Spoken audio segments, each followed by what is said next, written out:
नमस्कार दोस्तों, एक बार फिर बहुत बहुत स्वागत है आपके पसंदीदा YouTube channel Raghu music world में। दोस्तों, खेसारी के दो धमाकेदार सॉन्ग जो रिलीज होने वाला है, इसके बारे में पूरी जानकारी देने वाले, जो कि एक है जर्मनी वाला और दूसरा है टी सीरीज पर जो आने वाला, उसके बारे में बताने वाले हैं।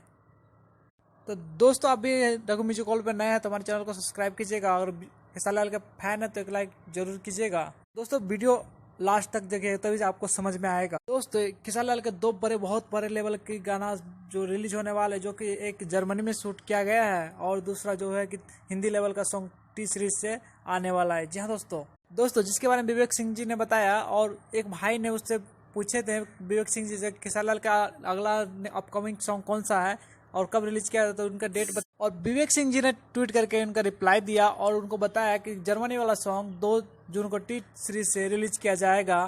तो जैसे कि दोस्तों आप सबने देखा कि विवेक सिंह जी ने कैसे मतलब कि ट्वीट करके बताया, अपडेट दिया है। दोस्तों, आपको बता दें कि जो टी सीरीज से गाना आने वाला है वो हिंदी और भोजपुरी दोनों मिक्स रहेगा और बहुत ही हाई लेवल की गाना आने वाली। तो साथ ही साथ दूसरा गाना रिलीज होने वाला है जिसका नाम है जात बिरादर, वो बहुत जल्दी जी म्यूजिक भोजपुरी पर रिलीज किया जाएगा। इसका वीडियो देखना ना भूलिएगा और हमें कमेंट करके बताइए कि अपडेट कैसा लगा आपको, हमें कमेंट करके जरूर बताइएगा। और साथ साथ वीडियो अच्छी लगे तो लाइक कीजिएगा, और लास्ट तक देखने के लिए बहुत बहुत धन्यवाद आपका।